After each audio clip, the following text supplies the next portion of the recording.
So we're going live. All right, Mike, we're live. You with us? You still there? Yes, sir. All right. Well, we are live. Welcome back to Tech Talk Tuesday. This is a chance that Mike and I get together and try to answer some questions and stuff that we don't get to throughout the week. We get so many emails and phone calls and messages. It's hard for me to get back to everybody. I thought I actually posted this.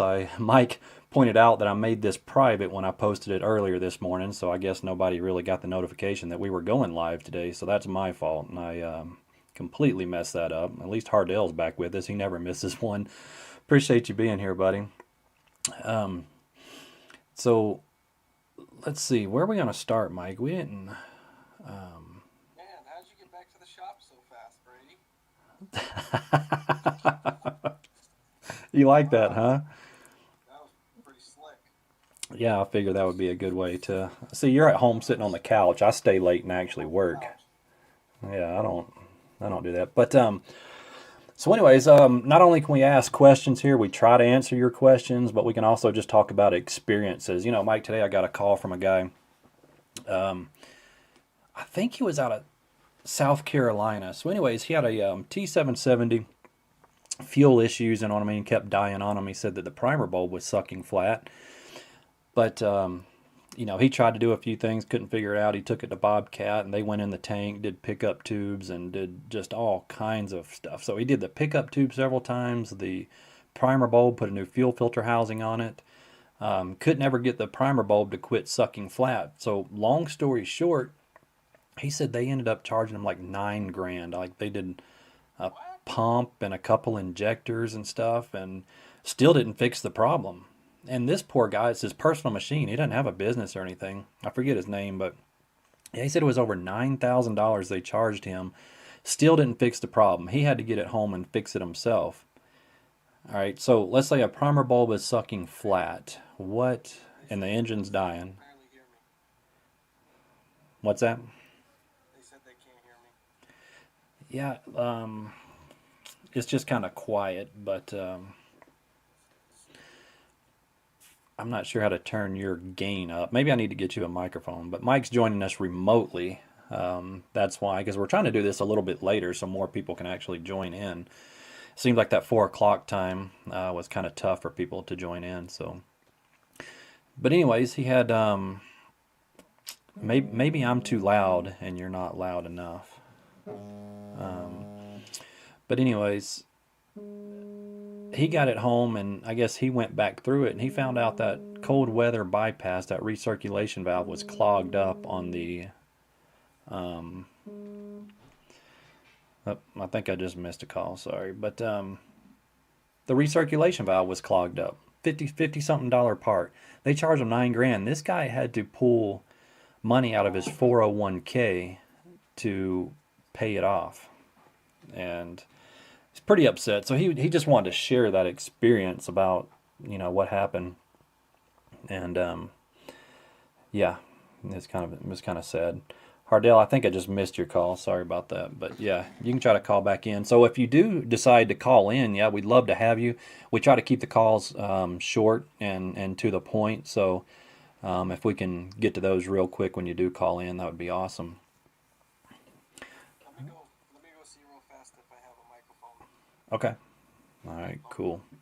So Mike will be back in just a minute. Let's see what's going on with the Bobcat and the Caterpillar in the background. Well, let's see. The Caterpillar is that's a fuel system there, or not a fuel system, AC system. So we're working on the AC system. Got a bad. Um, hey Hardell, I'll be with you in just a second. Hey, no problem. So we had a blown AC line, and the evaporator on that one had a bad line on it. So we're just getting AC parts for that one. Of course, my 763 that's back over here, I'm just doing general maintenance on that. I'm kind of doing a video on some stuff. We never used that machine, but I was kind of surprised when I go in there and do general maintenance on a machine that's a little bit older. The issues that I found. Let's see, turn the phone down real quick. But I had a bad coolant overflow bottle. We had drive hose. We had leaks. I mean, it's only got 1,000 hours on it, so it's just an age thing. This Bobcat over here, there's nothing wrong with that. We just bought that one to flip it and sell it. That's an S530. 590, I'm sorry. Right? I have to see if Mike's back yet. I can't hear you though, Mike. Nope, can't hear you. But anyways, that's those two machines. Let's see. While Mike's working on his microphone, let's see. From Iowa, Bobcat 773G, that the radiator was leaking. Wasn't too hard to get out. Would you recommend the 925 radiator or another website brand to get a new one from? So on those older machines, I've bought quite a few aftermarket radiators for them, and they always turn out real good for me. I think my last one I bought was for a 743, and I bought one for a 773, and I think even a T750. I bought them all from, let's see, wait till Mike gets back. I know he's working on that. I think I bought them all from All Skid Steers. I think's where I was getting those radiators. It looks like maybe Friday Parts might have some options now, but on those older machines, dude, I would absolutely go aftermarket. Them things are really expensive. So, dang, Ray's back talking about, dude. I follow you on YouTube. This guy puts out how many videos? You put out a video every single day. It seems like, man. Appreciate you being here. All right, we do have Hardell. He's on the phone from Guyana, so let's see what he's got going on. Hey, Hardell, you with us? Hi, how are you, buddy? I'm doing wonderful. How are you doing? I'm okay, man. I'm working on S560 here. I'm having some issue with the park and brake. This is the one with the hydraulic park and brake. Okay. What I've noticed, well, the park and brake on the 2-speed block is equipped in one block. Correct. If you're up, well, I had some pressure issues, so I made a T-fit in to tee off on the left side. The hose from the left side go into the motor to release the park and brake, so I could check some pressures while driving. I had noticed that if I rapidly switch the 2-speed switch, the pressure would actually drop low and the park and brake would lock up. Okay. Is that normal? No, that's not normal. So the 2-speed and the park and brake both use charge pressure. So we've got an M series. Mike, can we hear you yet or no? No, can't hear you again. Sorry. But anyway, so it's like a, what'd you say, Hardell, S590? No, S650. Oh, S650. Okay. So both the park and brake and the 2-speed use charge pressure, and they share a common block, a distribution block, and they both have a solenoid and a coil that's hooked to them. And what feeds that distribution block is charge pressure. Now, charge pressure, you know, a pump creates flow and restriction to flow is pressure. But both park and brake and 2-speed, those systems are supposed to what we call deadhead. So the pressure just deadheads and it moves a piston in either one of those, 2-speed and the brake. And that you should be able to maintain enough charge pressure to release those brakes. But it sounds like your brakes are not staying released when you go into 2-speed. Is that what I'm hearing? Yeah. If I put the 2-speed on, it works okay for a while, and then the charge pressure goes very low. But the charge pressure before the block is okay. Charge pressure before the block is okay. Okay, so Yeah. if it can maintain charge pressure, then it sounds like the stem is not opening all the way. Have you replaced the stem and coil yet? I don't have the parking brake stem and coil. I don't have any to try. But I replaced the two-speed sunlight, which I think is a variable sunlight. I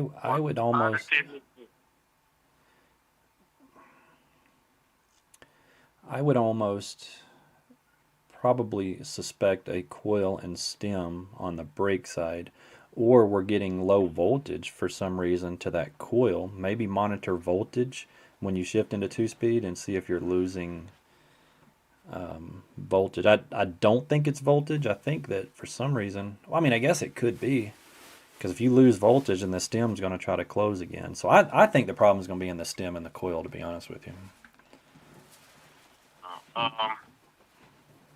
Another one other thing I observed with the machine, well, it's a manual machine, so you have the two levers. Driving it with the two-speed off, the levers okay, but when I engage the two-speed, the lever feel a bit tighter, like to move. Is that normal? I don't think that's normal. No. Okay, let me think about this one for a few minutes. Try to see what's going on, because if you're maintaining charge pressure, none of that makes sense. And where are you checking charge pressure at? I check charge pressure at the control block. There is a quick couple there. At the pressure tab there. Okay. All right, let me think on that one. Shoot me an email and. Actually, I had like 3 gauges on this machine, just to make sure that I'm not losing charge pressure from the pump itself. The pump is not worn. Right. Yep. That's what we want to do. The charge pressure is okay. The charge pressure is okay at the control block, but just at the two-speed block, it's not okay there. This issue does not happen all the time. I had I changed the hydraulic oil and the filters them. The issue had reduced the amount of time, but I still observe the levers are a bit tighter in two-speed than in single speed.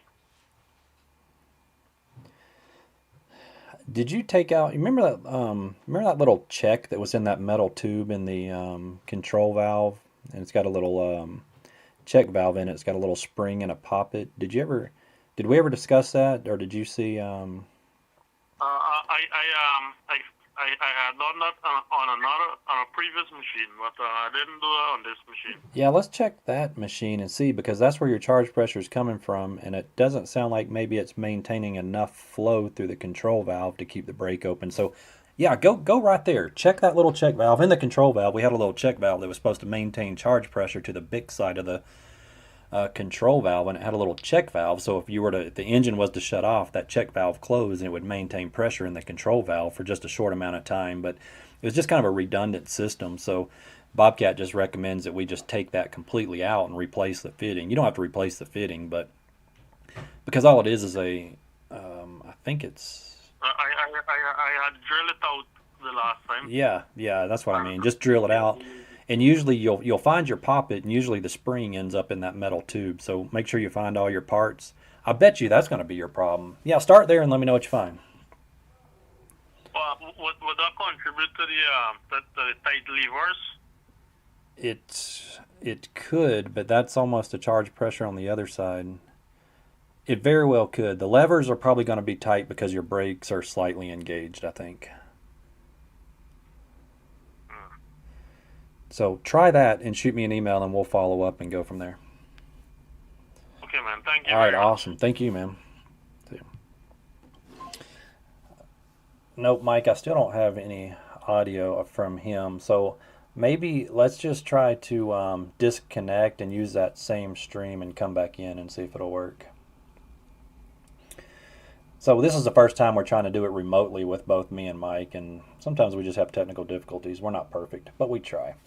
So I need to catch back up because Mike usually takes care of all these messages that are coming through, and now I'm trying to do it. So, yeah, Ray, I don't know if he's still here, but he tries. But yeah, he's got some cool stuff that he does. He's posting videos every day. Boy, I wish I had that type of discipline to do that. I just can't do it. When Bobcat machines are turned off, do the cylinders depressurize? I have an older JCB Trackhoe that when you turn off, you can move all the controls, depressurize the sensors. Really saves the life of the seals and the pistons. Yeah, so it depends on the machine. So we've got a Bix in our control valve. So without pressure, we can't unlock the Bix, so we can't release the pressure on the cylinders on our machines. Now on the Trackhoe, yes, on our excavators we can. So, but only so in order to release the pressure in the cylinders, when you move your joysticks, you have to have what we call pilot pressure in the joysticks to be able to move the spools in the cylinders to Mike, just let me know when you get back in. Shoot me a text.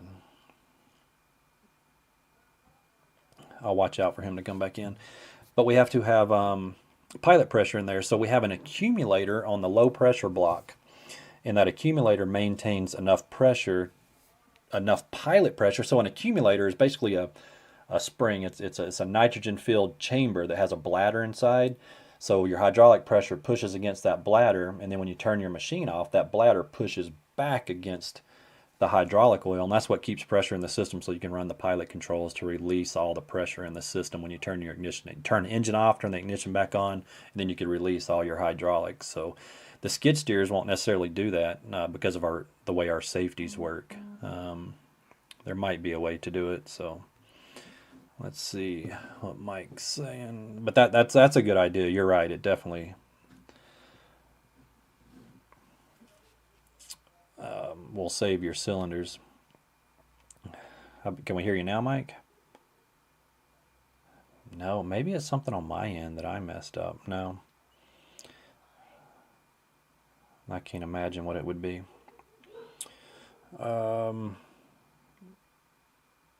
Let's see. Make more sheep sounds. That's a good idea. I'll do that with my 773 from now on. So, like we were just talking about, 773 would be hard to do with the Bix on it, but you can just get that stuff. The only way you can let your arms down by doing the manual release next to you when you're sitting in the seat of that 773. So, that's one way to do it. Let's see, Daniel. Let's see, we got to get Mike's audio figured out so he can help me do this. Daniel says he worked at a company that has a T190 that has been sitting for a long time and don't think anyone knows the code. Is there a way to start, or is it scrap? It's got very low hours, less than 500. Know the code. Oh, yeah. Well, you know, your dealership should be able to get it for you. If you call your dealership, they should be able to get you that master code. Or Daniel, if you want to, you see, I posted my phone number at the top of the chat here. Shoot me a text with your serial number, and we'll see if we can't help you out with that. We can get you a start code. I think that's what you're talking about. Your screen is locked out, so you need a start code. Yeah, shoot me a message, and we can help you out with that. Yeah, Phonicle said, you know, have you tried the master number of the serial number SS code? I believe that's how they come up with OEM. And the owner can change it, but most don't. Last number. So, yeah, sometimes a lot of people do use the last several numbers of the serial number as the code. So if you've already tried that, then yeah, either your dealer is going to have to get it for you, or someone like us. So shoot me that information, and we can get that taken care of for you. Let's see, Tommy, specifically, I have a 2008 T250 and was wondering if there is any way to depressurize the cylinders when I turn the unit off. Yeah, I think we just answered that question. Is there's not the way our safeties work. The only thing that you can depressurize is the actual the lift cylinders by using your manual release valve that's going to be the next to your seat there, just to the right of when you're sitting in there. And it's just a red plastic cap. You twist it and pull it up. And A lot of times those things are broke, but that's going to be the only way to do it. Let's see. Pee Wee Dan says, "Howdy, I'm just getting into working on some small diesel engines out of a Bobcat 773 and S130. One motor was seized and the other had crazy blow-by and white smoke. The 773 ended up having the rings and pistons seized in the cylinder. And the S130 had really worn cylinders. I picked up a used engine, potentially used as a donor, and those cylinders were worn pretty good as well."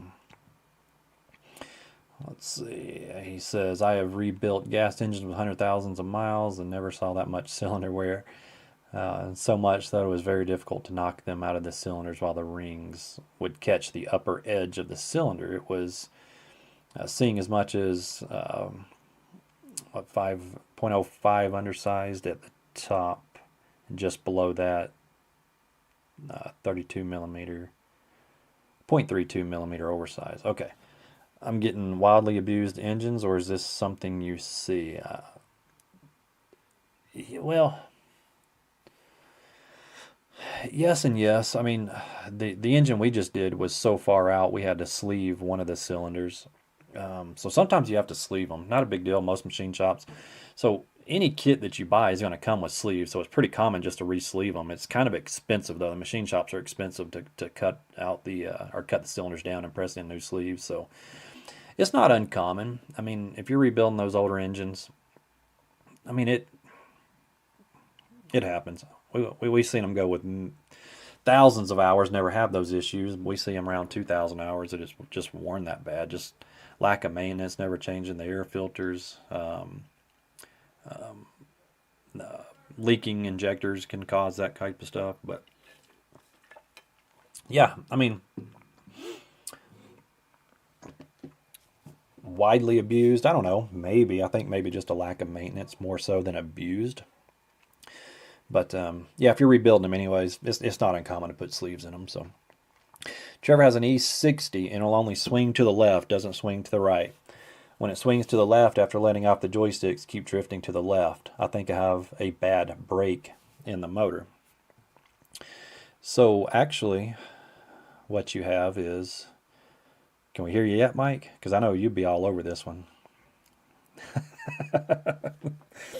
So cross-port release, right, Mike?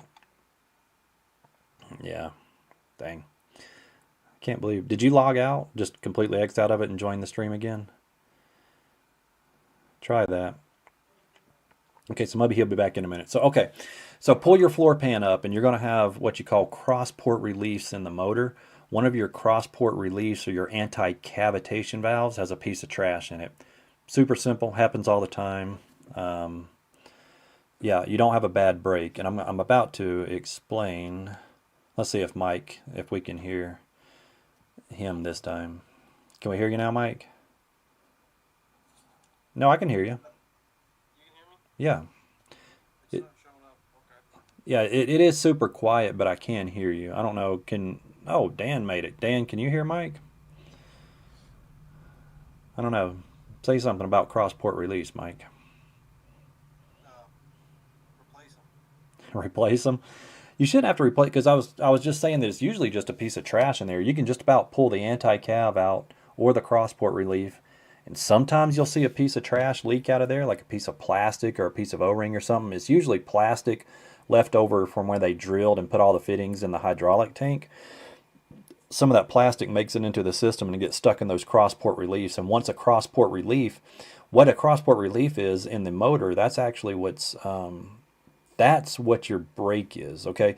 So when you're swinging your house and you let off and you slowly come to a stop, that's because you're forcing hydraulic pressure through a high pressure, or hydraulic oil through a high pressure relief. So until your house comes to a complete stop, your actual motor brake only holds it in position. Your motor brake does not slow it down. Your hydraulic cross-port reliefs is what slows it down. And if one of those are stuck open, then you'll have motion in one way and not the other. So super easy, man. You should have that fixed in 20 minutes. Well, for me, the one time that happened to me where it would go one way and not stop, and then not go the other way, we did that. We took the cross-port release out. We couldn't see anything. We even swapped them to the other side, and it didn't change one time I had no problem. And what did it turn out to be? We just had to end up, we spent too long trying to troubleshoot it, and our TSM told us to just buy a new motor, so that's what we did. That fixed it. So you did cross-port release and the anti-cavs, or? We did not do the anti-cap. Yeah, so it can be. We did do that, actually. I remember pulling the Bob-Tach. Okay. And we looked at them, swapped them, didn't change anything. It's very strange. Okay, so our percentage of that working, Trevor, just went down a little bit because it's 100% for me. And since it didn't work for Mike one time, maybe that brought the percentage down to 99% of the time that's going to work. So, but yeah, Stuff we didn't see. yeah, super easy. Super easy to check anyways. Like I said, you should be able to check that in about 30 minutes. And if you don't get you going, then... But when you pull that cross-port relief out, inspect it, make sure that you don't find a piece of trash inside of it. Phonicle says, Mike, just drive over to Brady's house. Mike's got responsibilities now. He can't just hang out whenever he wants to. Phonicle's about to understand. Huh? Your house is too far. Yeah. I bet if you took your time, you stopped and got gas, got dinner, and drove over here, it'd probably take you 8 minutes. Yeah, probably. Yeah, that'd take forever. Let's see. Yep, Dan did make it. Let's see. The Cat 289D quick attach actuator relays and fuse were corroded. Okay. Well, it turned out not to be in the wiring harness this time. Remember we talked about that last week? Like nearly every time the Cat actuator that does the arms to release the bucket, it's usually always in the harness. But he actually had corroded relays and fuses. Interesting. Trace the harness back to the rear next to the AC compressor. Down low relays underwater at one time. Main fuse near fuel pump corroded. So maybe they don't have those fuse boxes in a good place. Kind of like Bobcat putting the controllers in the R series right down on the floor pan. It just it doesn't make any damn sense, man. No one could fix it. Dear dealer trade-in. I'm sorry? Is there anything on your end, maybe? Or is it just this microphone is just too quiet?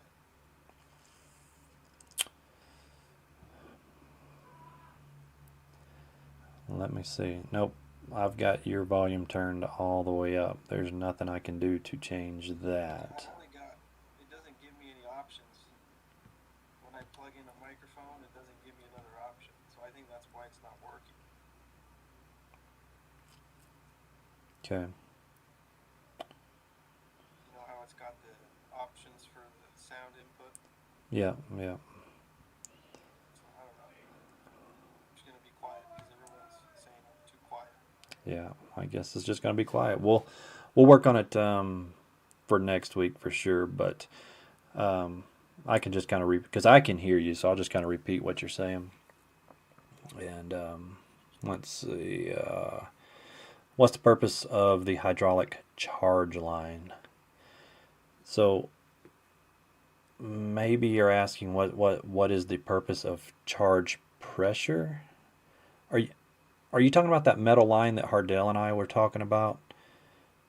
I guess be more specific, I guess, what you mean about charge line. I don't want to go on a whole conversation about charge pressure if you're just talking about one specific line, maybe. Have you worked on a 709 Bobcat Backhoe? Need to rebuild the valves and the controls. Have you ever worked on one of them? Are they pretty complicated to rebuild? Mike loves those 709 backhoes for the skid steers. Okay, here's the problem.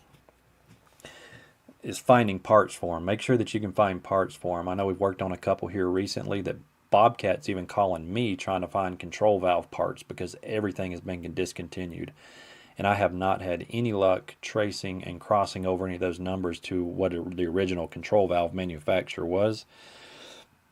I've even sent those part numbers out to very knowledgeable people in finding stuff like that, and nobody's been able to help me. And I don't think it was a 709. I think it was a 600 series. But so the control valves are not complicated. It's just like any other control valve. It just make sure you can find all the parts for it before you start it all. I mean, if it's just seals and stuff, you can probably find your seals anywhere. But if you need anything specific, they might be hard to get. So yeah, I don't know how to answer is it hard or not, but I mean not really. It's just keep everything lined up when you take them apart. Just keep it perfectly in a straight line. Um, have a good, nice, clean work surface, and just keep everything. And maybe even film yourself. If there's something that I'm taking apart that I've never taken apart before, Mike and I will either take pictures or we'll actually record ourselves pulling it apart. And that way you know exactly which way things are facing or flipped or whatever the case may be. So that's kind of what I would suggest as far as doing a control valve that you've never been in before. Motorist says my S170 Bobcat fuel line was pinched between oil pan and top of fuel tank. Primer bulb would suck flat also.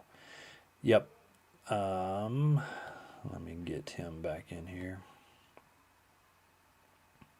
Okay. You're right. I just did a T190, same thing. They worked on it. They did all the simple stuff, and it turned out to be the fuel line was same thing. Yeah, it's crushed. So the motor mounts will sag, and the fuel tank will swell, and then the dirt and everything in between doesn't help, and it'll pinch off those fuel lines.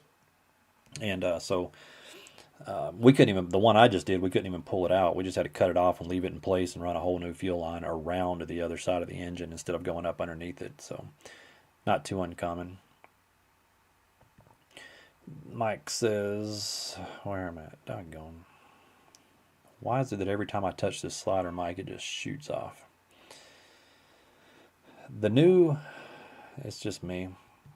The new drive controller you suggested fixed my T190 and the mysterious D7517, 7518 swash plate codes. Thank you, sir. Now fixing the AC to help with this Florida heat. That's awesome. I think we talked to him last week, if I remember right, Mike. D7. So he had two codes. He had a swash plate error out of neutral on both the left and right swash plate in the drive pumps and the hydrostatic pumps. And it's just odd that out of nowhere you get a code for both the left and right side. So, other than checking wiring and a few other issues, it sounded to me like it was a controller. So it sounds like you did get a controller and he put it in there and that did fix it. So, yeah, kind of an expensive guess, but I'm glad it worked out for you. Awesome. Let's see, I have a 763B. 763B? 1996. That should be an F, a 1996. Wondering if it's worthwhile getting a brush cutter for it. If so, do you have any in mind? What's that? It's still really quiet, but I can't hear you. I'm not sure. We'll have to play with it and figure it out. Yeah, I think the AirPod's worse than it was a minute ago. What about that? Same thing. On the 763, they just don't have a lot of flow. I mean, some of the 763s did have a high flow pump on them, but is it worth putting a brush cutter on there? I guess it depends on the size of brush, but it's just, I'm not really up to date or real familiar with all the manufacturers of the brush cutters and stuff. I mean, you just got to know that either find out if you got a high flow. A high flow will have another pump kind of over there on the crankshaft, where the crankshaft pulley is. If you've got another pump right there, then it's high flow. If you don't, then you're standard flow. And you don't have a lot of horsepower either. You're what, 40 something horsepower? So you got to take all that into consideration when you find a brush cutter. And how thick a brush. I mean, you're not cutting 3-4 inch trees, I hope, but that's some things you have to. I wish I could answer that. I'm just not super familiar with brush cutters to be able to answer that. I just know the 763 does not have a lot of power, where brush cutters usually take a lot of flow and a lot of power. So something to take into consideration. Maybe one of these other guys has a little more experience on that than I do, but. We'll see what happens with that. Let me see here. Hey, hang on just a second. I'll be right with you. Okay. All right, so we got another call in from Wisconsin. We'll get to him in just a second. So let's see. Motorhead's going back to that charge pump ish or question maybe. Supply. He says that charge pump supplies hydrostatic pumps with 400 psi plus to run boom 3000 psi and run. I'm not sure what that means, but anyways. Dan said he just did one of those crossport release on an E42 sticking, same problems. Dang. Dan's catching up and getting ahead so fast, man. I'm so dadgum proud of you. So, Dan, I'd be interested how you knew to even check that crossport relief. A lot of people wouldn't even know that. They would start tearing into the motor before they would check the crossport release. Maybe you're just, like I said, you're just so far ahead here, man. That is awesome. Let's see. Phonicle says, put some bass in your voice. We can barely hear you. So this was kind of a new thing we were trying to do this stream, and we'll get Mike set up with a better microphone and maybe a laptop. Because like I said, we're trying to push it to a later time, and we don't want to be at the shop all night. So we just came. He went home. You can see that I'm still at the shop, of course. Let's see. All right, we got a phone call from Wisconsin, so let's see what's going on here. All right, from Wisconsin, what do you got? So I got a T190, and it's got about 4,400 hours on it, and at low idle it'll shut down from a low charge pressure. Okay. So I've disconnected the motors on it and tested it, and I bump up to about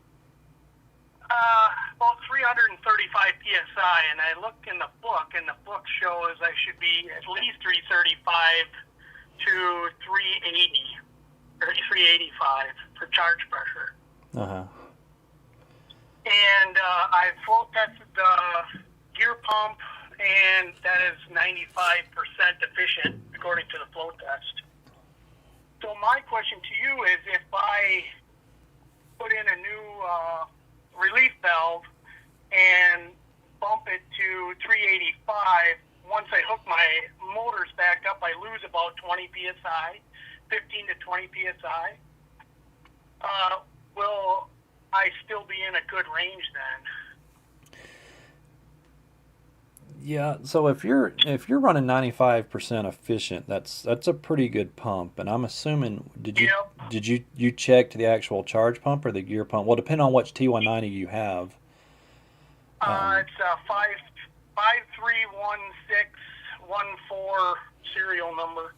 I'd have to look that up, but do you have a hydraulic fan or a belt drive fan? It's a hydraulic fan. Okay, so you got a K series with a hydraulic, so you got a separate charge pump. So did you check charge pressure at the fan then, or? Yes, and that Okay. was at 140 degrees. It's roughly about 320 with the motors hooked up, 315.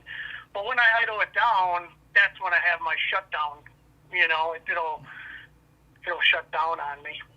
Yeah, so if you're 95% efficient on that pump, it should create enough flow to maintain charge pressure. You should not have that much of a loss of charge pressure unless you've got something really leaking internally.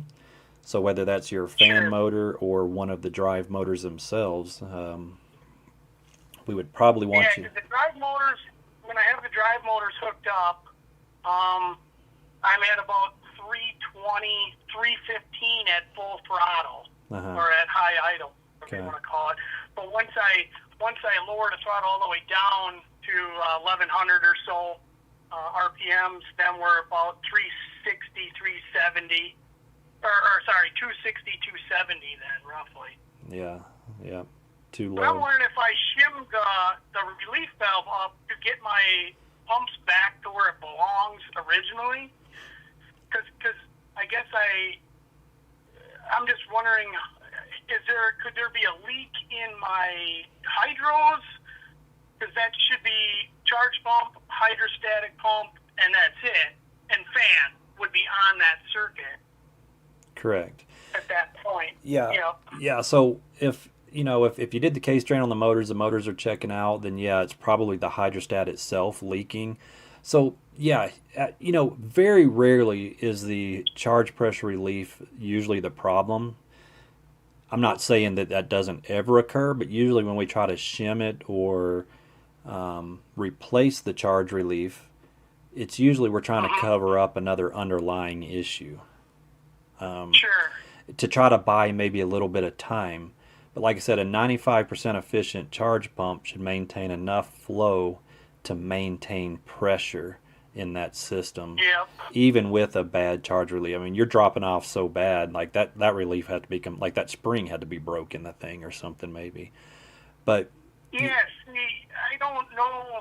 See, we put a new charge pump on it here a couple years back. I bought this thing from a friend of mine, and it's always had a low charge problem. And he's swapped out motors, and it seems like, we bought a new motor, resealed the other one, and still it's always had a low charge problem. okay, is it manual drive or SJC? It's a manual drive. Is it hard to push the sticks? I guess it is, isn't it? It is. Yeah. It is on the right side or left side. It gives you a little bit of resistance. Compared, see, I have an S150, which is a wheeled machine, and that's like butter gravy to Yeah. put compared to that machine. You know. Yeah. I bet you've got a worn out valve plate in your hydrostat on one of the sides there. I think that's where you're going to find you're losing your charge pressure. So. Yeah, the cheap and easy way to do it is add shims or replace the charge relief. If you add shims, each shim is roughly 8 psi of pressure. Okay. So you could Yeah, add. I bought the kit Okay. and a new charge, new spring, got it, everything. Now, if I bump it, see, I'm just wondering if I bump my high, because realistically, I'm low to start out with before I even hit the drive motors, Yeah. So, if I bump the charge relief up to 390 or so, and then once I hook my motors up, I'll be back in position at full throttle. Now, once I lower down, once I lower the throttle back down, am I going to be back to that 260 psi, or should I be higher? Will the charge relief actually bump the whole bottom and top system, or will it just bump my top side? So, well, again, it depends on if the charge relief is stuck or broken or something's actually damaged on it, then yeah, what you're doing will help. But if you bump the pressure up, like I said, it depends on how big of a leak we have. So you're just trying to increase on the high side, right? So that's not Well, I'm just trying to increase it all together, well, right? I get them all together, really, just so I don't, because when we idle it down below 1,500 RPMs, I mean it's underneath the on the gauges up there. It's underneath it says low charge shutdown. So Right.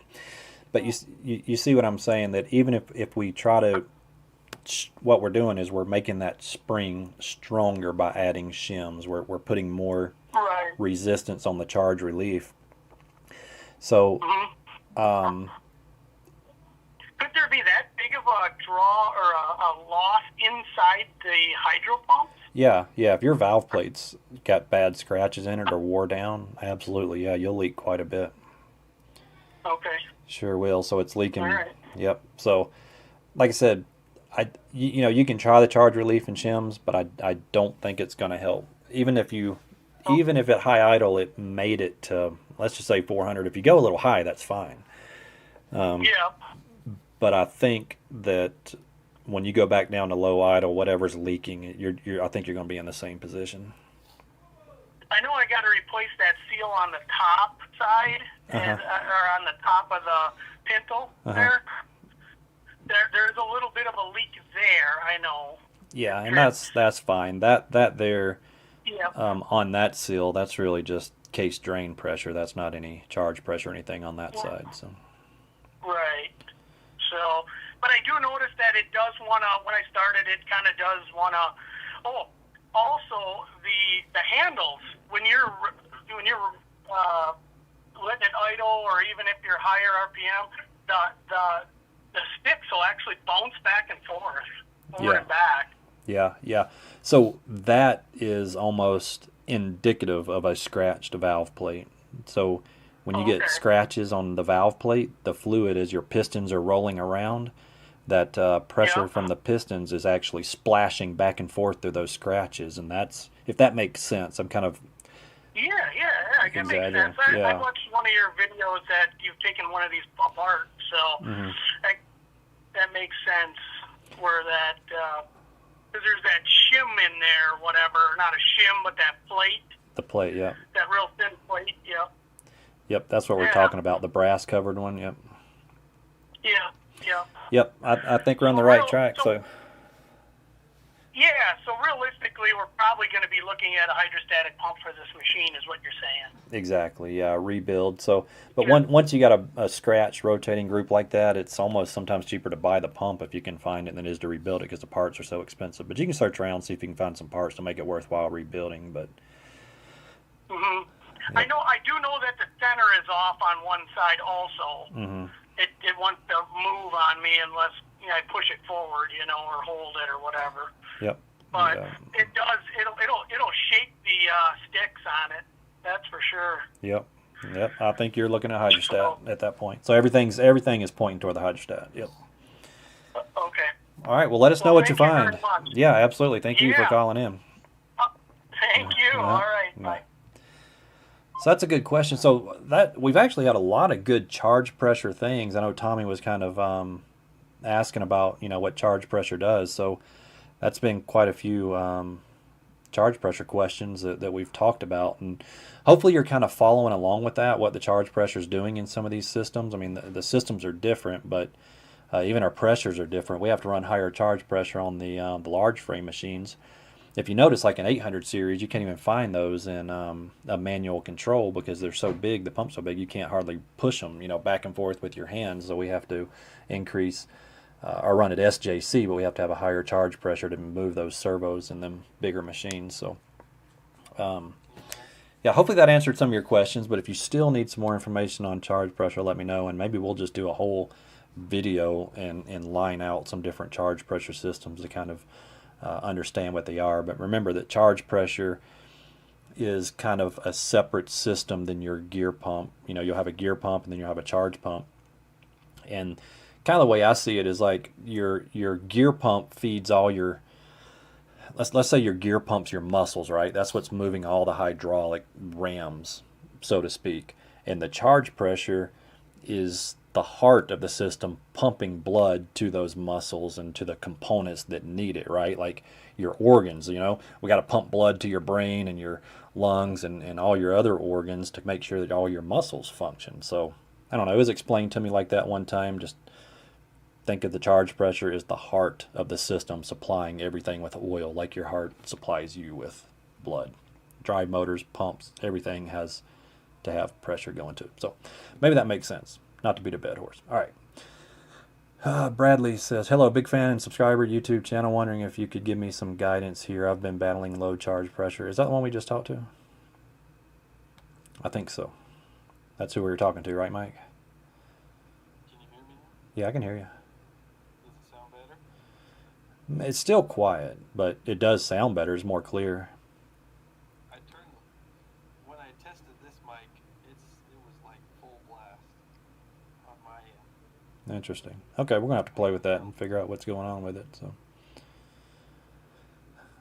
okay, I think that's the question we just answered. Let's see. Dan's got a Bobcat 763. I gotta find out where we even are because I've been messing with microphones for so damn long. Dan Gotro is where I'm at. Bobcat 763 G series ACS control 32-36 lift actuator fault. What sets this compared to the other codes for open circuit and out of neutral? So sometimes a fault is when it's not returning to neutral. It'll get back into the neutral position, but there's too much variance in between the neutral position from forward to back. So let's say you go up and then it bounces back to neutral, but it's just to the left of the neutral line. And then you go the opposite direction and it bounces back to neutral, but it's just to the right of the neutral line. It's just getting too much variance in there. And sometimes that'll cause a fault. There's quite a few things that'll cause a fault.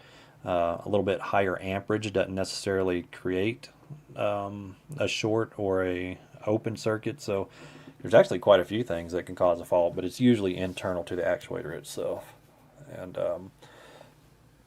they're ball screw actuators, and sometimes them ball screws start to get, they just come with a little bit of lubrication in there from the factory. And once that stuff starts to get thick or that lubrication wears off, they start to stick and they don't center quite properly, and that'll give you an actuator fault.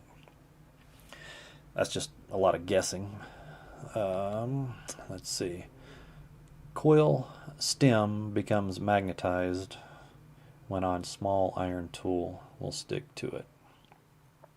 I think we're going back to talking the coil and stem that we were talking about earlier there. But yeah, that's right. When you energize a coil, it will.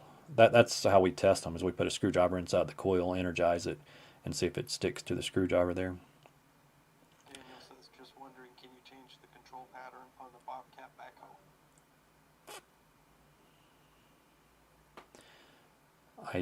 I don't think so. I think you have to change the lines. Yeah.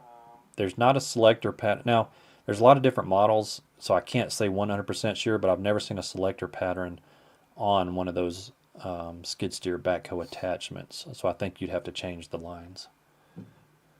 Bobcat T66, I get a message for no communication with tilt. Locks my lift and tilt out when trying to feather material out of my bucket while grading. I'd like to see that specific code. So a T66, I get a message for communication with tilt. Locks my lift and tilt when trying to feather material out of the bucket while grading. When you say feather material, do you mean like shake it out? And the reason I say that is that happens a lot, and we got a software update that helps with that. What was happening is when you shake real quick, the actuator was moving faster than the sensor was giving feedback or something. I don't know. Maybe I'm just making crap up. But anyways, it would do that. It would lock out. And I don't remember exactly what the code was, but it always had to do with shaking the bucket real fast. And but we got a software update that takes care of that. So if maybe we're on the same page there. Let's see. It says, Mackers, I bet my worn out rear idler with flat spots would vibrate the machine to death until a harness or wires rip through. Ordered a new idler today, can't wait till it is shipped and installed. So yeah, rear idler. Have you seen those flat spots on those idlers, Mike? Oh yeah. What causes that? Are the tracks too tight, you think? I think that's usually what causes when the idler turns into like a sprocket, it's usually they're running too tight. Yeah. Hitting the metal pieces in the tracks. Yeah. Let's just see. I have an old Scat Trak 1300C.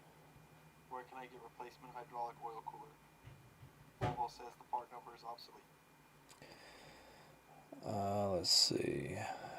So Scat Trak is Volvo, and if Volvo can't get it, then It's gone. maybe, what model was it? Let's see. 1300C. Gosh, it's like okay. Replacement hydraulic oil cooler says the part number is obsolete. So have you tried to, like Friday Parts and all these aftermarket places? Do you have the actual part number? That's where I try. I try over online. Then worst case, call you a scrap yard. Someone who's good at sourcing parts. They might not have it on their yard, but they can source it all over the country. One company I call is right here in Utah. It's Utah Track and Weld. So look that up, Utah Track and Weld, and they might not have it there, but good Lord, they can source anything. Anything I've ever asked them to find for me, they've been able to find it, and I don't know how they do it, but they've got these systems with the interwebs. They can find anything. So that's who I would call if I was looking for something like that and I couldn't find it online. When are the digital pressure gauges going to be available for rail pressure? So we've got them ready for the M series. I haven't got a connector for the R series yet. I haven't had time because we don't have issues with the R series the Bosch field systems really enough to make that worthwhile putting that together. But we always have issues on the M series. That's why we built it for the M series. So those are available now.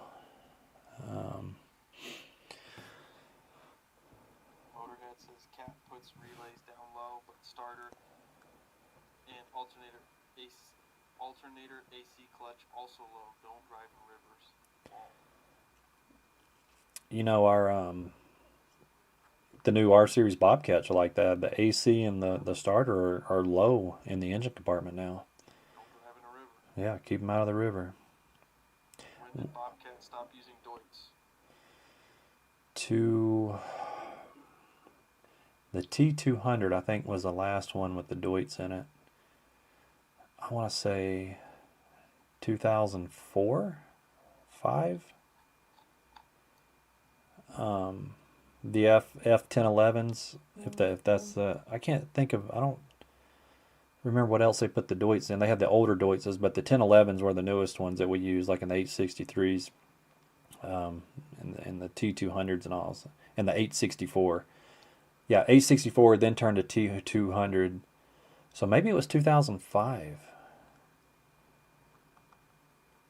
That's a great question, but I think it's somewhere around 2004, 2005 they quit using that Deutz engine. That's when the when Kubota just started just making a full line that would take care of everything at that point.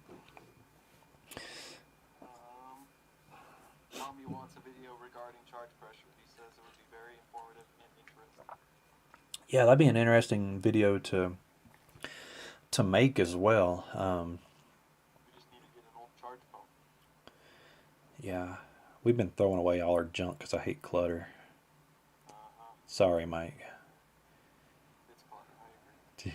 Do you want me to start keeping more clutter so we can do stuff like this? We just need to keep stuff for your show and tells. Well, you were just up in the spare parts, right up here. Well, you can't see that, Mike, but don't we have a couple gear pumps up there?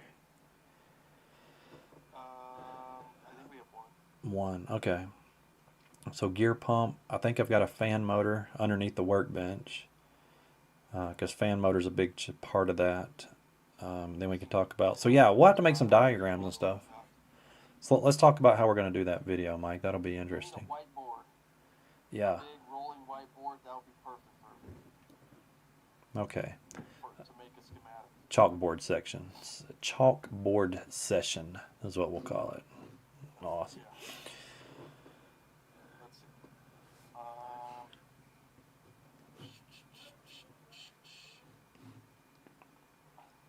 Just learned about a pneumatic needle gun for rust. Been going to town on my S250 NT190 under seat and pedals. Looking forward to painting interior and exterior, restoring both to like new. Sweet. Oh, back to that rail pressure gauge.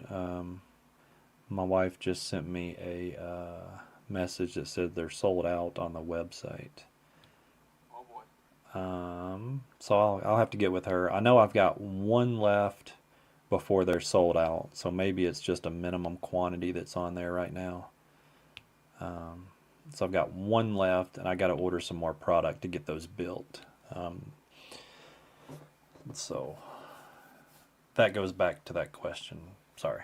So yeah, sorry. The website shows they're not available. I'll get that changed. There'll be one available tomorrow, and then I'll get some more ordered and have them soon, hopefully. Any experience with the new E40, good or bad? We get, and it's fun, we get asked questions about the excavators a lot. And the thing about the excavators is, and our lack, our lack of experience on them is because they never break. I beg to differ. Well, not never, but let's say compared to like the skid steers and such, it's much more rare than Leaks from the factory. the skid steers. So anyways, so roughly, yeah, they're great machines. I'm not an operator, so it's hard for us to answer from an operator standpoint. But from a mechanical and reliability standpoint, I don't think you can beat the Bobcats. I really don't. And just the ease of working on them compared to the Cat. Jeez. Yeah, dude, I'm sorry. But like I said, an operator is going to have a different opinion on me. But Mike and I work on these every day. And I promise you, just mechanical serviceability, everything on the Bobcat's just superior to the Cat. Sorry. Except the alternator belt, they suck. Yeah, those stretch to fit. And it's just because the counterweight's in the way. You know, if the counterweight wasn't on there, the tool for a stretch to fit belt would work better. But so yeah, just changing out the belt's hard. Mike had to do that today. Or he put a whole alternator on, right? Yep, easy peasy. Yeah. So yeah, they're just great, great machines. If I were going to have a company and that's the size I wanted, somewhere in that range, I would have a Bobcat for sure. Let's see, RC nut. I have an S250 that runs half an hour and shuts off, no codes, but starts right back up. May run another hour or so, has the Deutz motor. Yeah, so usually when that happens, they've got a connection on the shutoff solenoid. So we're just assuming. So I think Motorhead mentioned a second ago that I don't know, when you say shuts off, is it like you turn the key off or it bogs down and dies? Because there is a screen in the lift pump, and I think he just mentioned that. In the back of the lift pump, there's that little screw in the back of it, and there's a screen in there, and those get clogged up all the time. But usually it's the connection on the shutoff solenoid. There's a short little jumper wire that goes to the main harness to the solenoid, and it's got that little square block on it. I always find problems in that little jumper harness, and there's been a couple updates to that jumper harness over the years, so I can't remember exactly how it's configured now. But I would be looking, if it shuts off like you turn the key off, I would be looking at that jumper harness or the fuel shutoff solenoid itself. That's what I'd be looking for. Now, that's assuming that you have no codes when it shuts off. If it doesn't throw a code on the screen, like if it loses RPM or oil pressure or high temperature or anything like that, I would be looking for something like the harness or the actual shutoff solenoid itself. It says it runs great full power. Sometimes it doesn't shut off. Okay, sometimes it doesn't shut off, so that goes back to that fuel shutoff solenoid. Sounds like that thing is sticking or not working properly. Let's see where we at. Put low pressure fuel pump on Deutz 5 psi. See if it cures it.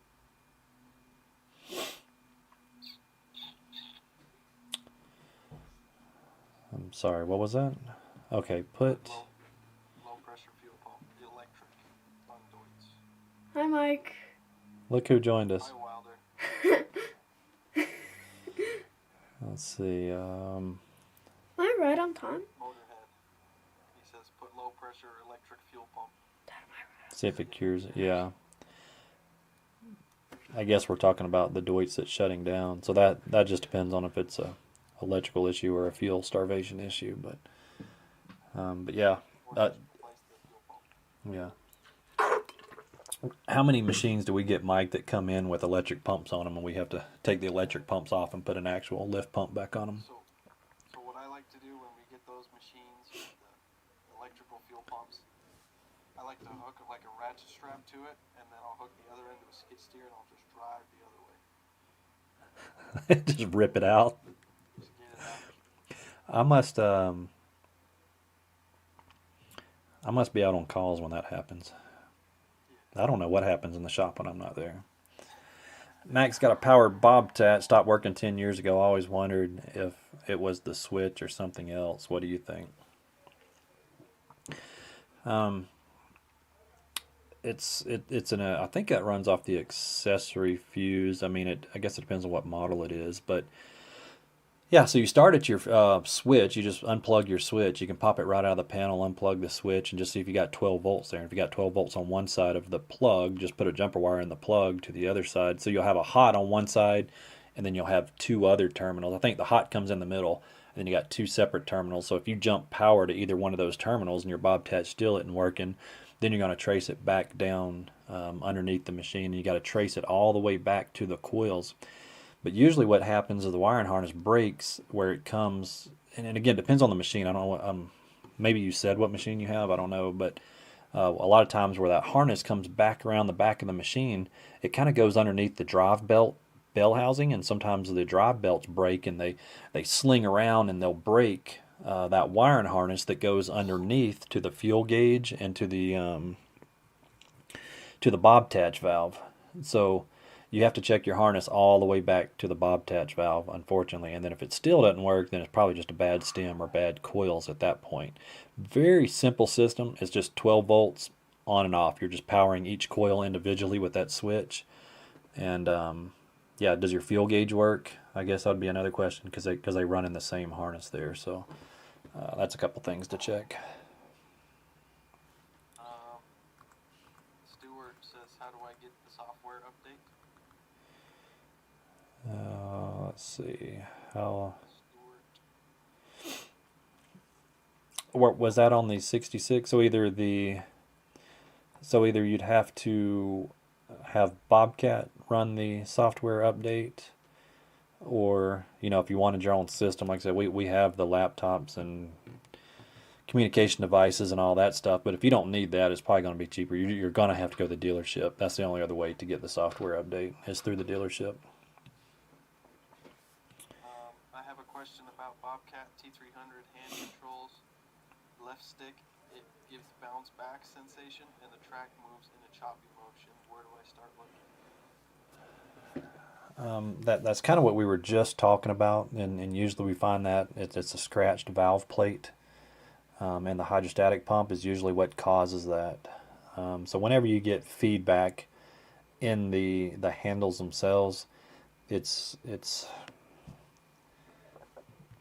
I want to say all the time, Mike, but majority of the time, it's worn out valve plates or a scratched valve plate in the hydrostat. I'm trying to think not the boomer pump.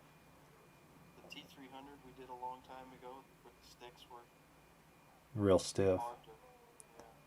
I don't remember if that one had messed up valve plates or not. I have a video on TikTok. Yeah, it had some scratched valve plates in that one, but those were like worn slippers and everything. That was That was the one where they had half brand new and half old slippers. Yep. So, yeah, for the T300, I think you're going to be opening up that pump and inspecting your rotating group and your valve plates.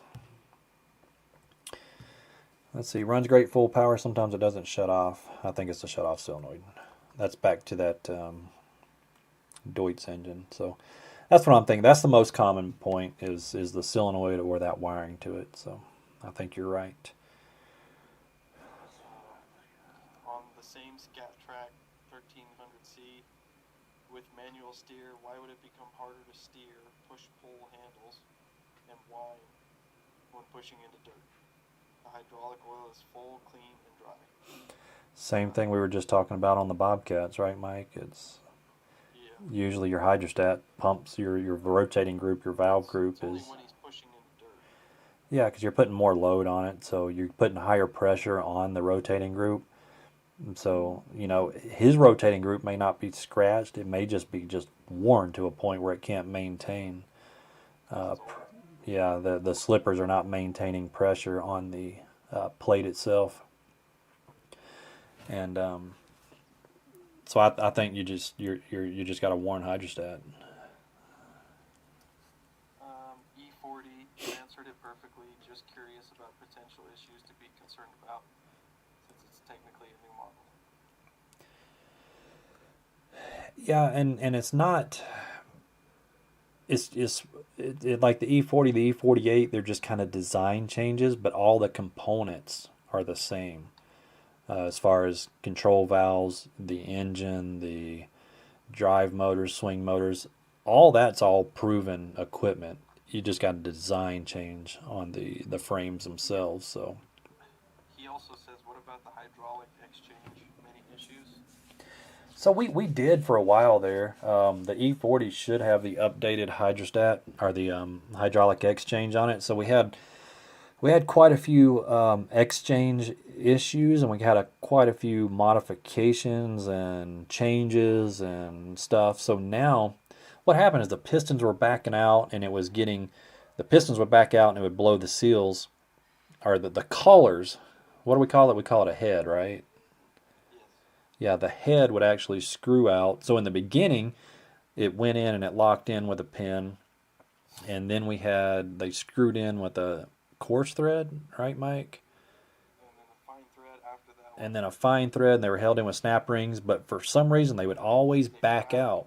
And when they back out, it would blow the seals. Yeah, and the seals material would go back into the system, and then the seal debris would cause issues in there. But now we've got a system where now we put that exchange, we put the head in, we run a pin through it, and then we lock that pin in with screws on the top and the bottom. So it's a whole nother design change that we have now, and that should take care of it. So on the E40, you should be fine. We had a lot of issues on those, but they were covered in water for a long time.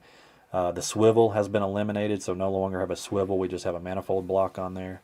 So yeah, a lot of changes have happened on that model. I think you'll be perfectly fine with the hydraulic exchange. Excuse me? I'm taking your job. I need some money. You're taking my job. I can't even get you to sweep the shop floor. I'll destroy you. I mean, he's technically the boss. I am going to be here now. Okay. I'm going to answer questions. You're going to answer questions? Okay. Yeah. Answer Motorhead. Huh? Just, I need Valve to sit. plate and Wait. swash plate both, yeah. I'll be back. Okay. How do I test the HVAC thermostat on a non-auto system? Non-auto system. What do you, test it as far as...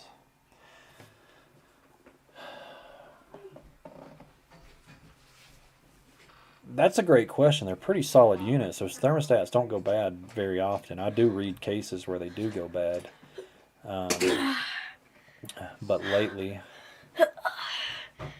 I got my own seat. That's a really good question. I mean...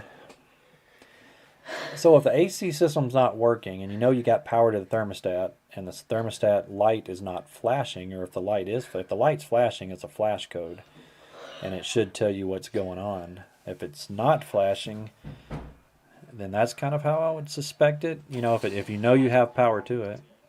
What's that? He says he wants to see if it's bad or good. Yeah, I mean, what's the symptoms of the... I guess what are the symptoms, I guess, is what my question is. Does the light turn on? Exactly. The light, does it turn on? Does it flash? Does it not turn on? If it doesn't turn on and you have power, then we know that it's probably the thermostat. And so... Excuse me. Can you scoot over, please? Can I scoot over, please? Yeah. I want to see the viewers. You'll have to see the viewers. Well, it looks like we've been on a little over an hour, but we got a lot of good questions here, Wilder. Wait, And it's been an hour. yeah, it's been a little over a while. Yeah. Looks like we've got someone else calling in real quick, but we'll get to them in just a second. All right, I'll be with you in just a second. Alrighty. So, yeah, okay, we were just talking about the HVAC, so not sure if it was meant for me, but the gear pump does charge both the valve and drive pumps. That's for the Scat Trak. He says it would whine when you put it in the dirt. Oh, he's talking about, yeah, charge pressure, yeah. So I'm not sure on that one. Charges the valve and the hydrostat. Okay. Do you mind if I speak and do this question? Or which Well, question? we're on this question right here. All right, Wilder's going to help us read real quick. Okay. S630. Next 630 loses the prime. Let's start up and run fine. But you spray a bit of starter fluid. But as soon as it will shut off and it loses prime in it on restart. New filter had checked in fuel range. Okay, so on S630, we're assuming this is a Doosan engine, loses prime, will start up and run fine, but will start up and run fine if you spray a bit of starting fluid, but as soon as you shut it off, it loses prime and it won't restart. New filter head, checked all the fuel lines. So that's what I'm going to add. 630 could have either we could be answering two different questions, whether it's a Doosan or a Kubota engine. So Mark, can you answer that for us? Yep. Is it those two? Which one is it? Mark. No, it was this one up here. So he's going to answer that for us. Okay, you ready to take a phone call real quick? Yeah. All right, from Missouri. Sorry about that. What you got? Okay, hey, I got a T320. I can't remember, is it 05 or 07? But I had a hydraulic pump put in it. And then after that, I rebuilt a lift cylinder and tilt cylinder.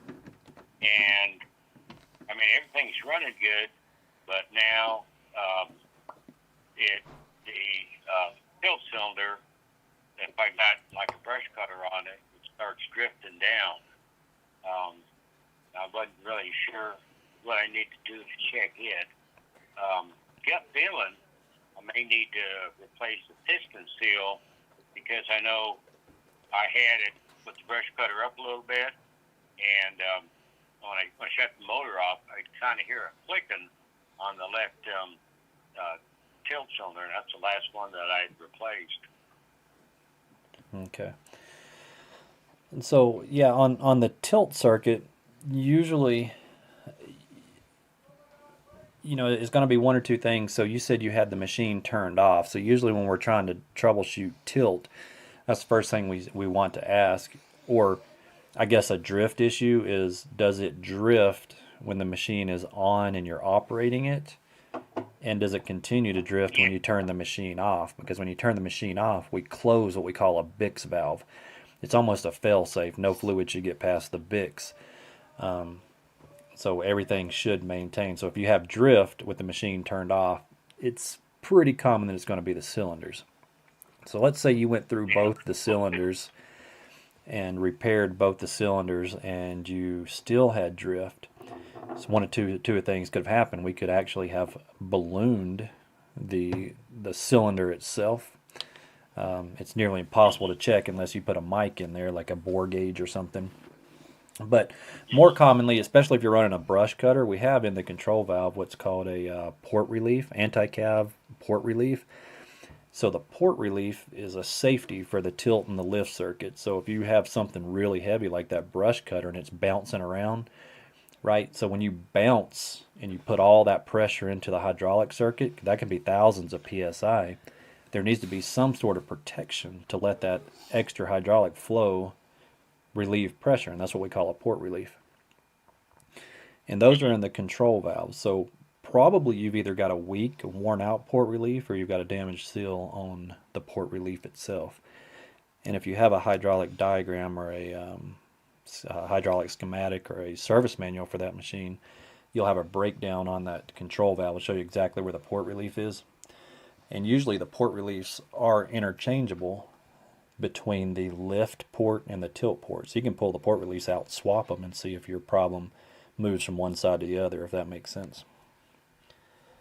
Yeah, it makes sense. I guess, I mean, I've done some repairs on the machine, but as far as hydraulics, it's not really my background, but I was able to, replace the seals on it.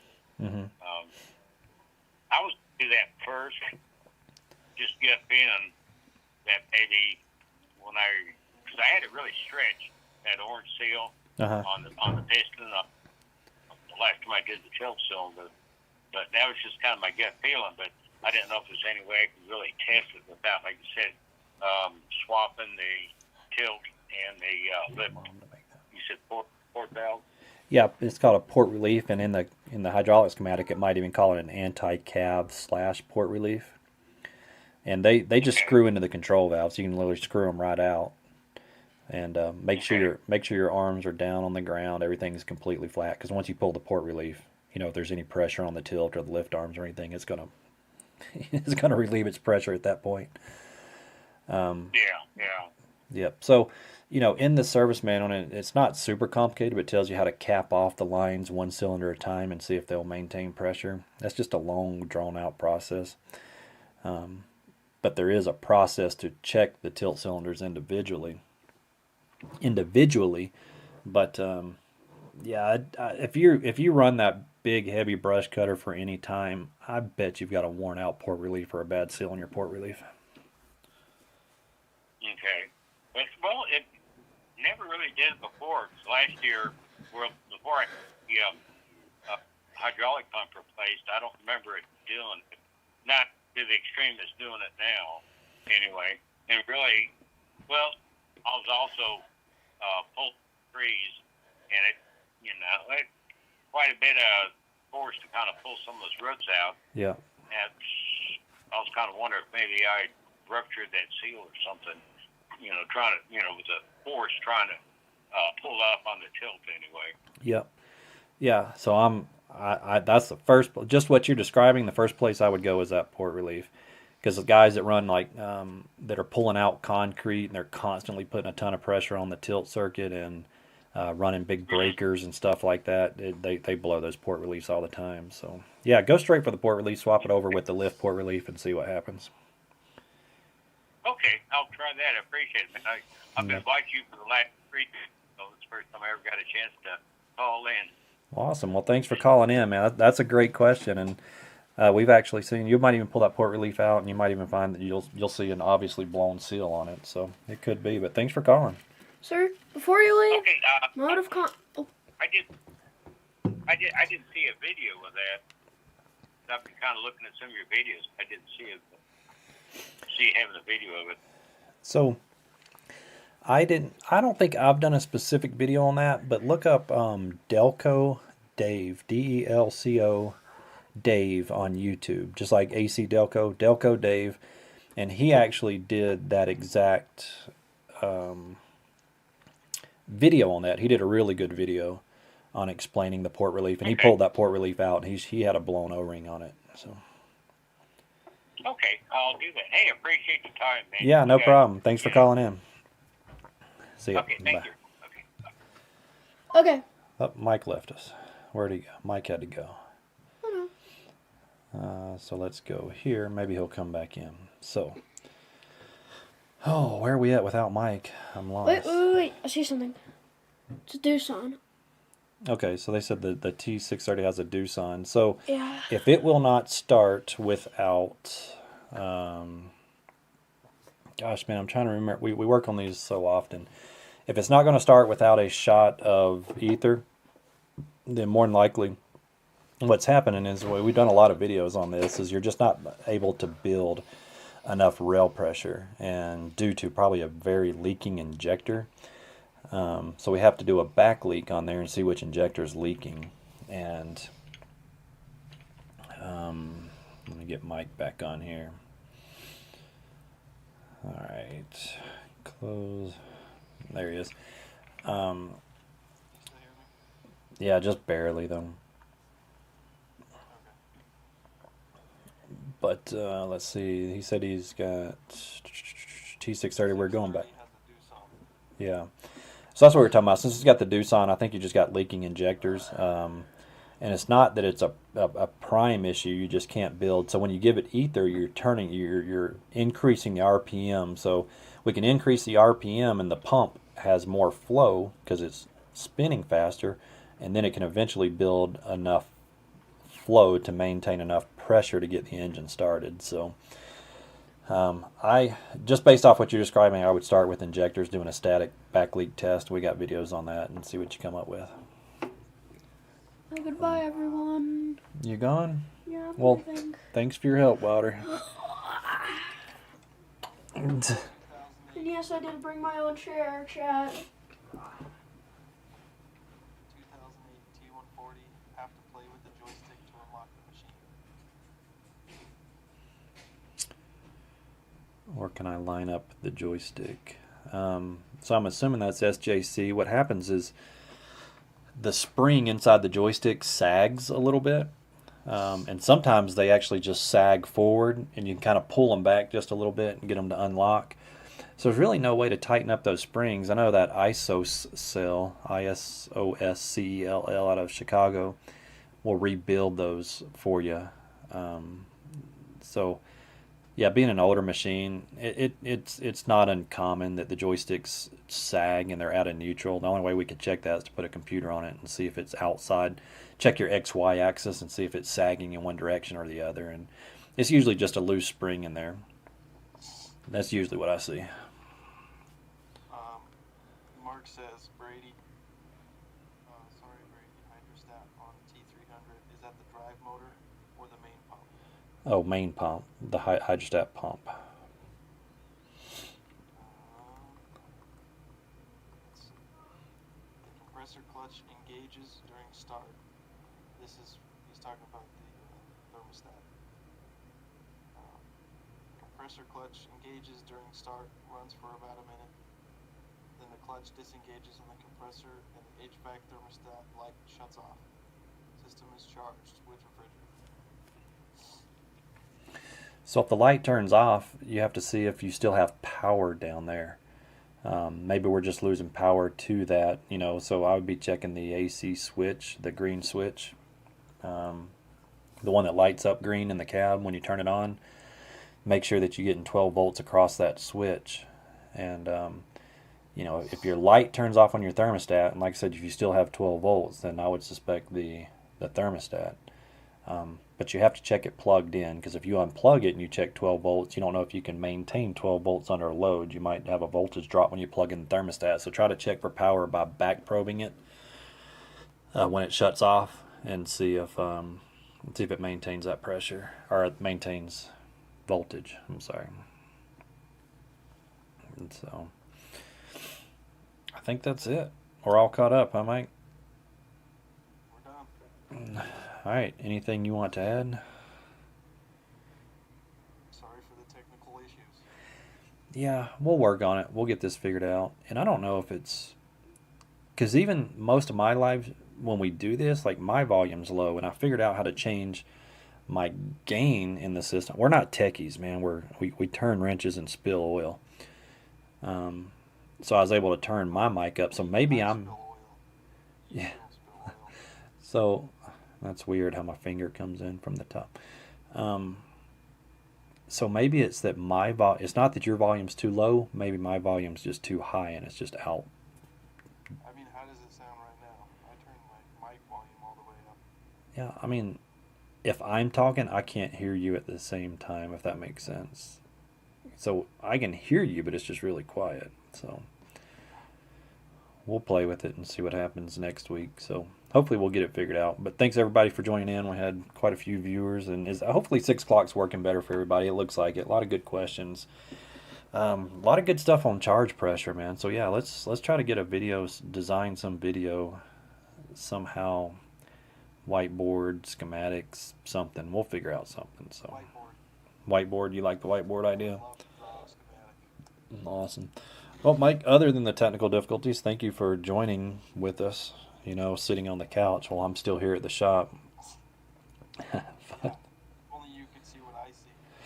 Really? What? I don't see anything green behind you. What? Do you think that's... They join us live in the shop all the time. Why would you think that that's not the real shop? Can you do a static test on a Kubota? I'm sure you can. It's just... How about Brady? Yeah. Get up and walk to one of those machines over there. Well, my legs are tired. I don't... Oh, okay. I don't think I could go far. Oh, it starts to disappear if I create a shadow. See, I'm touching it right now. I'm touching it. Static. No, I'm not sure that you can do. Let me see, because man, static leak on the Denso, the 740 with the Kubota IT4 is Denso injectors. Can you do a static leak on a Denso injector? I actually got a video of us doing testing Denso injectors. But it's so rare that we deal with those systems, man, I can't remember. But I don't. Is it the same as the Bosch where you plug it into the top? Oh, dang. I'm going to have to look it up and see. I can't remember. I can't recall ever doing a static leak on that engine. We've had quite a few bad injectors in those, but I don't recall ever doing a static leak, so... You forgot Faux Nickel. He's been messing with some MT85. You don't like them. Don't like how the attach plate isn't universal in steering and funky. Not my cup of tea. Yeah, because he's got that twist thing instead of the joystick.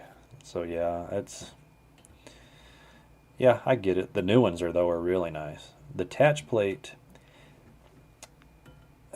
I call the Bobcat attach plate standard. Everybody else is non-standard. But anyways, all right. Well, thanks again. Hour and a half. That was a lot of good questions. We will see y'all next Tuesday. Good night, everybody. Thanks for the questions and calling in.